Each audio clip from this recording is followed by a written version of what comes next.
आप देखिए इतिहास में इंदिरा गांधी जी भी नेता प्रतिपक्ष थे, वो अपोजिशन में लीडर थे। जब वो चुनाव हारे, उसको जब पूछा विदेश में कि भारत में आपका खिलाफ सरकार कार्रवाई करते हैं, क्या कहना है, तो इंदिरा गांधी जी ने भी कही थी कि देश से बाहर अपने देश के बारे में कुछ नहीं कहूँगा और सरकार के बारे में कुछ नहीं कहूँगा। उसके बाद जितने भी नेता प्रतिपक्ष आए हैं, चाहे अडवाणी जी हो, चाहे अटल जी हो, सुषमा जी हो, या शरद पवार जी हो, या कई कई नेता प्रतिपक्ष रहे हैं। आप मुझे दिखाइए एक लीडर ऑफ ऑपोजिशन इंडिया से बाहर जाकर के देश का खिलाफ और सरकार के खिलाफ बयानबाजी किया हो। राहुल गांधी जी पहला इंसान और पहला लीडर ऑफ ऑपोजिशन है जो देश से बाहर जाकर के देश के खिलाफ बात करते हैं, हमारा डेमोक्रेसी, हमारे सिस्टम का खिलाफ बात करते हैं। सर, आप लोग राहुल गांधी को लेके इतना ज्यादा रिएक्ट क्यों करते हैं? हमेशा मैंने देखा है जब भी वो कुछ बोलते हैं, कल बीजेपी ने प्रतिक्रिया दी, अभी आप भी थोड़ा गुस्से में हैं उनसे, तो क्या आपको लगता है?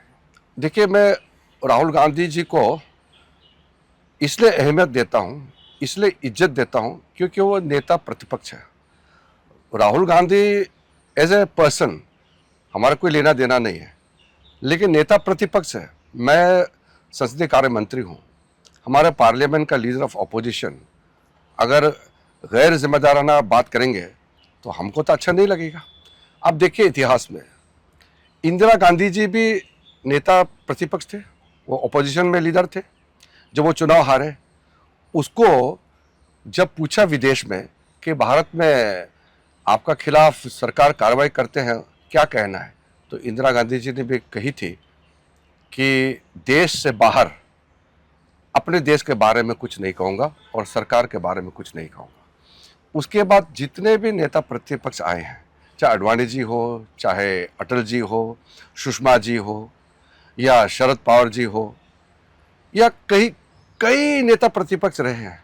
आप मुझे दिखाइए एक लीडर ऑफ ऑपोजिशन इंडिया से बाहर जाकर के देश का खिलाफ और सरकार के खिलाफ बयानबाजी किया हो।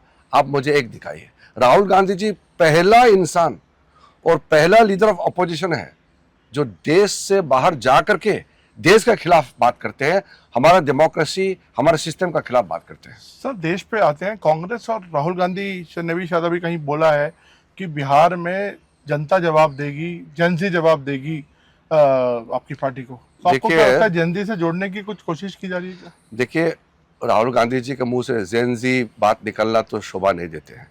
जेनजी, ये नई जनरेशन ने तो उनको सत्ता से हटा दिया है, तीसरी बार भी हटा दिया है।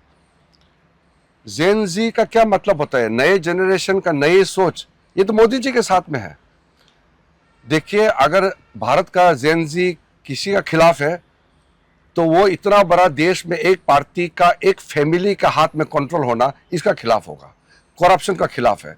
आज हमारा भारत सरकार में अगर एक भी मंत्री या कोई भी अधिकारी करप्शन करेगा, मोदी जी खुद ही उसको एक दिन में हटा देगा। जेनजी का गुस्सा किसके ऊपर है? जो कैपेबल नहीं है लेकिन सरकार चलाना चाहता है, जो कैपेबल नहीं है लेकिन कब्जा करके बैठे हैं, जो परिवार पूरा कब्जा करके बैठे हैं एक पार्टी को, इसका खिलाफ है जेनजी।